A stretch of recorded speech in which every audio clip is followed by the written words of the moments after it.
In today's video, we are going to talk about the most dangerous lie about biblical authority. Now, I want to know, have you ever been in a church where something has just felt off?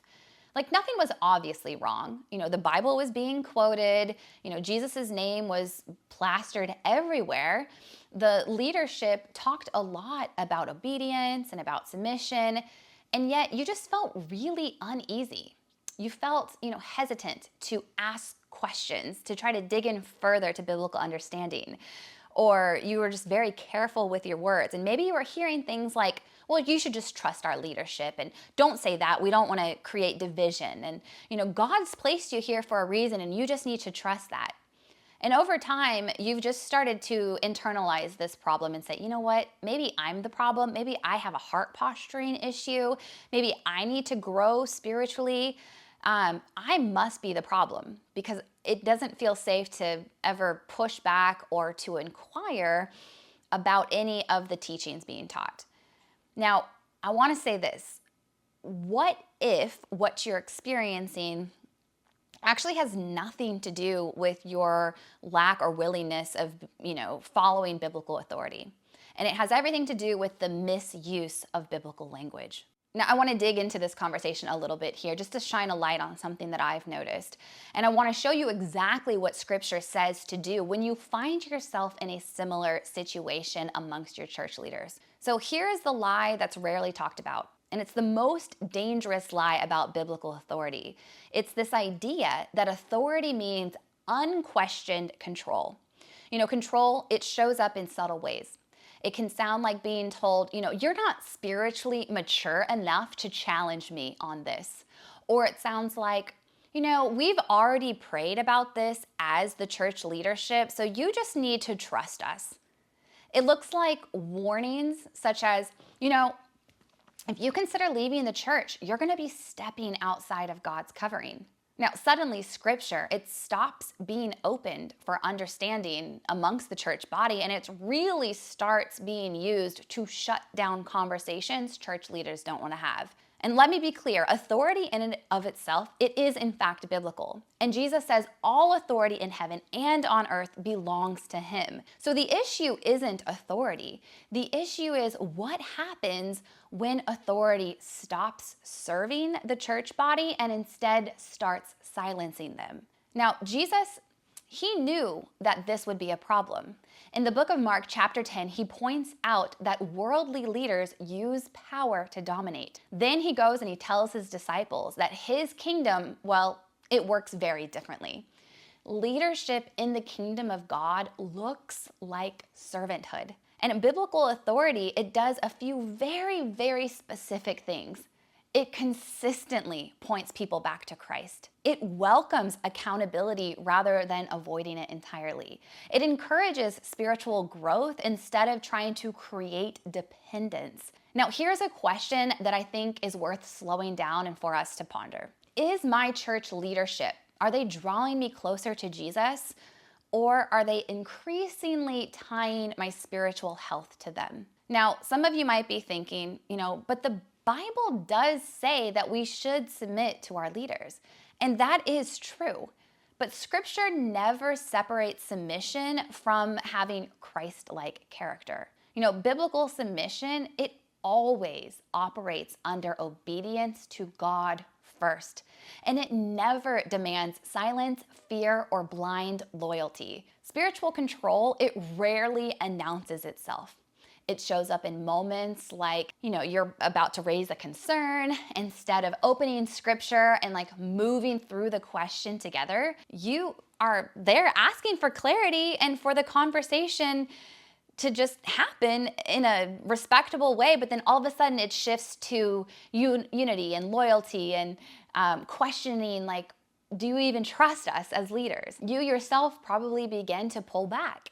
And someone reminds you, how much the church has invested in you.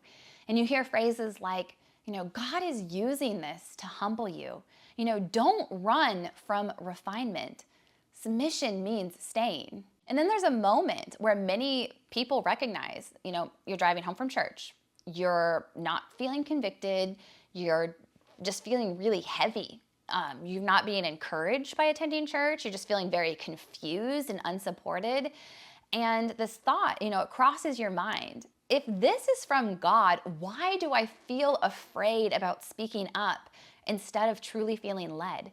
That question alone has kept many believers silent for years. Paul addresses this directly when he says, "We work with you for your joy." And Peter also warns leaders against using authority in a way that crushes those in their care. Now, when authority is consistently producing fear or silence or shame, something is terribly off. And if this is sounding familiar, please hear this clearly. You are not weak. You are not rebellious. You are exercising discernment. Spiritual control, it does not just hurt people emotionally, it reshapes how they relate to God. Now, I've spoken with believers who have stopped reading their Bibles because they were told that they weren't smart enough to figure it out, that they hadn't studied the ancient languages, and that if they did read it on their own, they would just get it all wrong. Others that I've spoke to have felt really guilty about praying without leadership's approval. And some have stayed spiritually in spiritually crushing environments because leaving just felt like they were being disobedient to God. Now, this is not discipleship. This is dependence. And over time, this control, it quietly replaces trust in Christ with fear of people. Now, scripture tells us Christ sets us free so that we could live in freedom. The gospel, that's what produces freedom. Control produces fear. Those two cannot coexist. If this is hitting close to home for you, I want to pause and I want you to just take a moment because I have some good news for you. All right, Jesus is the true shepherd. He says his sheep know my voice. And your relationship with God, it does not have to be mediated by a system. Your standing with God, it's not managed by leaders. You are saved by grace through faith.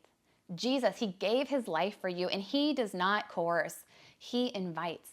So what do you do if you have church leadership that is no longer exercising biblical authority the right way? Well, let's walk through this carefully. All right, first I want you to test everything against Scripture.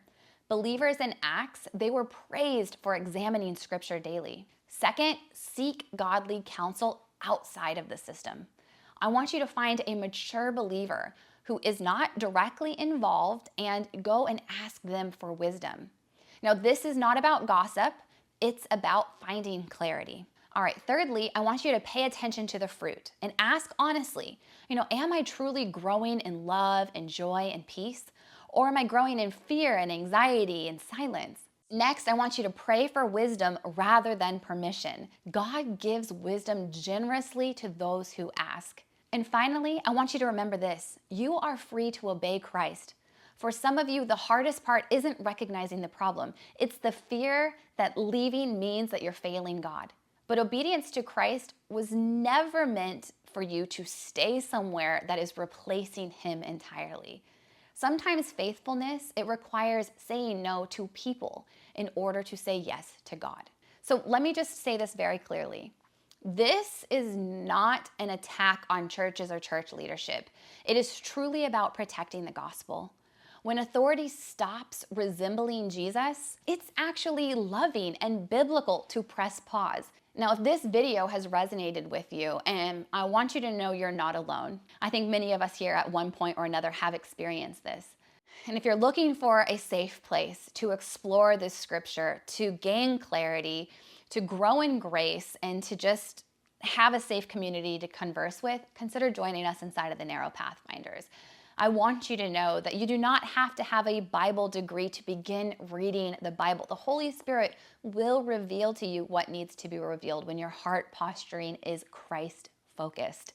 So do not be afraid to open that Bible. Do not be afraid to ask questions to your church leadership that might be challenging them in a way, so long as it's backed by Scripture. Now, coming up, we are going to talk about this a little bit more deeply inside of the Narrow Pathfinder, so don't miss out there.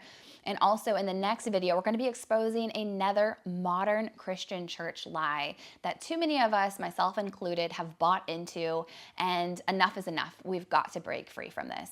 So hit subscribe, and I'll plan to see you there.